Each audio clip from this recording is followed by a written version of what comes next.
Hey guys, and welcome back to my YouTube channel. It's good to have you guys on the channel today. So, I initially said I wasn't going to do any video until after my delivery, but yeah, matter arising, right? So, I decided to jump on it real quick, especially now that I have like a motivation to talk about it. So, you guys know that my anniversary was like some weeks ago. Yeah, happy anniversary to me again.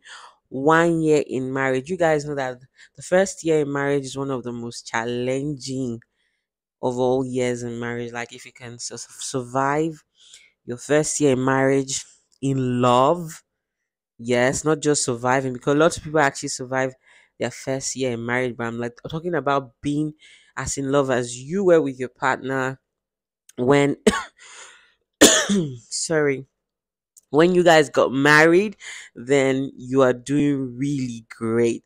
So yeah, I put up something on my WhatsApp.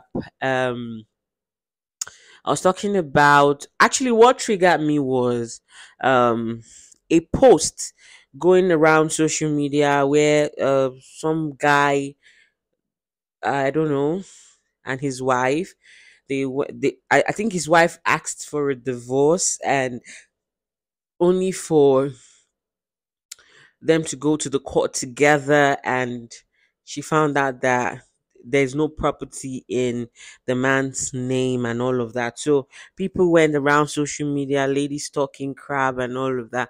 So I got triggered, right? I got triggered because yeah, I know that in some cases you really cannot blame the woman because you don't know what she's going through in the home. I'm not saying you going for a divorce is a bad thing, okay? What I am against is the fact that most people now marry rubbish and hope that they want to get a divorce sometime later. So I put up a post and I was like, I don't get the madness behind ladies being so careless when getting married, and at the end of the day they feel like, okay, I can just get a divorce and get property. Like, people now get married with the mindset that it's a get rich scheme. I don't know how to put it, like get rich scheme, right? And it kind of triggered me. I was like, it's not supposed to be like this.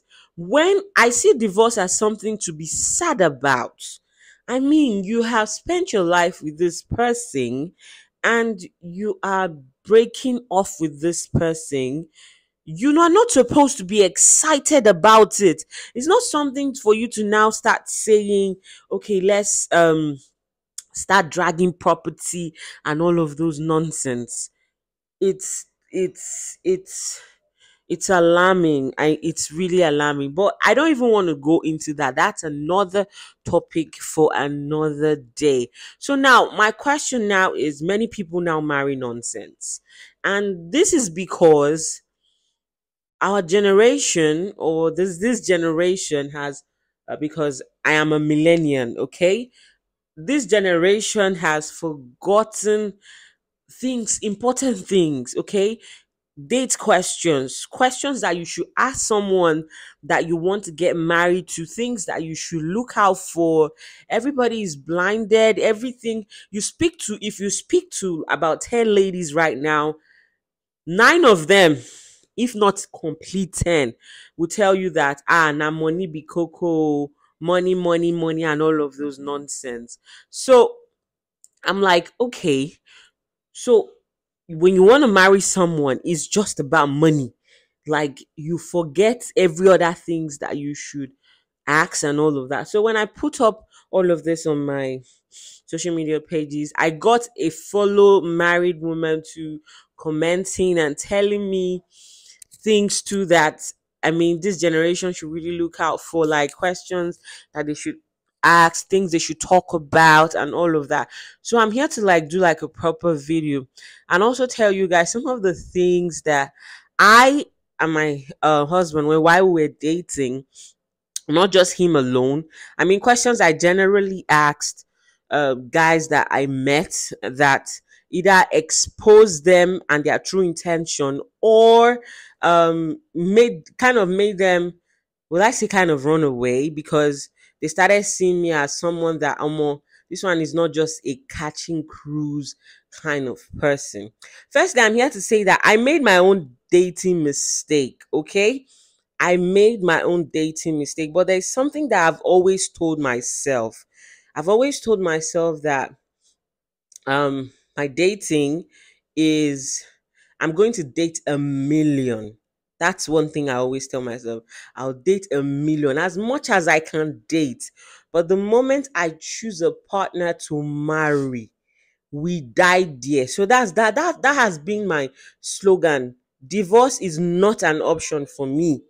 For me, it has always been, we die. It's till death do us part. So it has guided, because of I have always been thinking like that. It has guided my decision.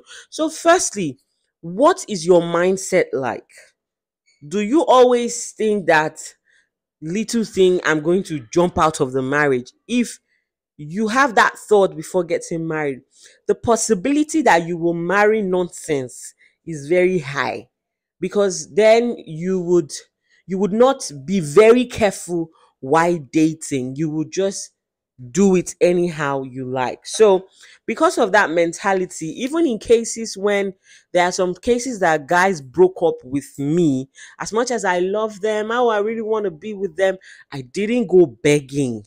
I did not beg, because I know that if you beg your way back into someone's life, especially when the person say you no do again, the chances that you will be enslaved in that relationship is very high, and you really don't want to live like that. So most times I just cry, I weep, I do everything possible, but I don't beg my way back or insist that we get back together, because I believe it happened for the best. That's my belief. I'm going to do everything possible to make sure that our relationship is going to last. But the moment you say you no do again, I mean, why dating or not in marriage? So there are two mentalities. I had a different mentality while dating. I now have a different mentality in marriage. Okay. So that's one. Now, secondly, I I made my mistake. There were times when I was dating just for fun. I need you to always specify. Don't be dating someone for fun, then in the process you want to change your mind and make it marriage. No. Your intention should be made known before you step into that relationship. If the relationship is just for cruise, I'm not saying you shouldn't have a just for cruise relationship. I mean, you can be really young, okay, and you're not yet ready to settle. But what I'm telling you is, this is for people that want to settle. I mean, you're already thinking in towards that line. There are certain things that you should look out for. Firstly, the person you want to settle with should have an apartment of their own. You see that squatting nonsense. That I'm staying with my friend, my brothers. This one is living. No, the first thing you should look out for is the person should have a roof over their head. I mean, a roof that they are staying alone, that they are paying, because that means that that person understands what life is about. Now, I'm not going to generalize this for both gender, because Africa doesn't really give the woman the opportunity. For example, I'm going to use myself as an example. While I started earning, I wanted to get an apartment for myself, but parents, my mom was against. In fact, my mom categorically was against it.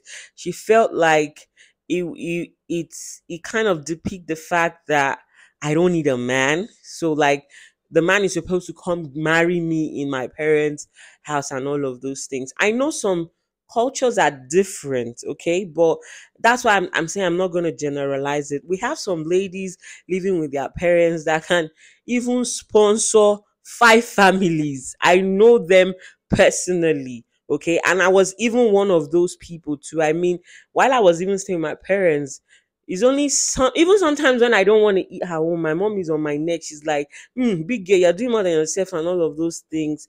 You know, the African thing a mother is gonna talk about. So one of it was, firstly, you must have an apartment, no matter how small, even if it's a room apartment. Everybody have their spec. There are some ladies that they're gonna get married to you, even if you are living in a room apartment. They really don't care. But you should have an apartment over your head. Number two, you should look out for also is that the person has a source of income. I'm not saying the person should be rich or should have cars or should have blings blings and all of those nonsense. The person should have a means of income that you know as a woman. You know it though. It's not that you just hear or you think. You should check the guy's source of income because these days most guys their source of income is like this. Before you go and get into a marriage that they will use your womb and do money, your eye will clear. That time you will know that life is hard. So you must find out what exactly. If you ask him, babe, what are you doing? And he's going waga waga waga, wege wege wege. Make sure you start doing your findings. Don't go and get involved in that kind of situationship. Money is not everything, ladies.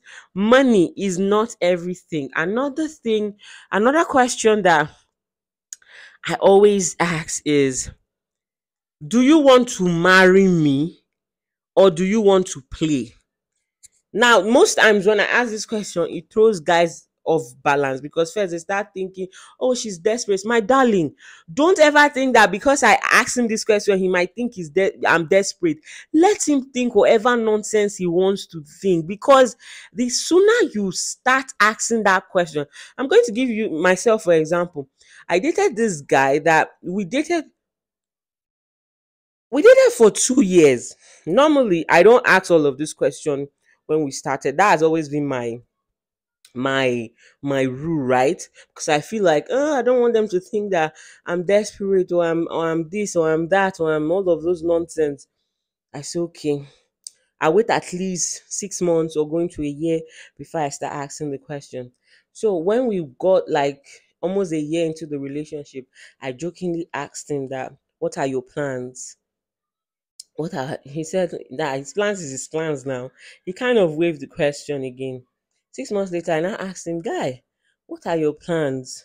Do you see me involved in your plans? He said, I don't understand the question. Oh, Kiniko, Kiniko. See, and when you have spent time with this person, there's a tendency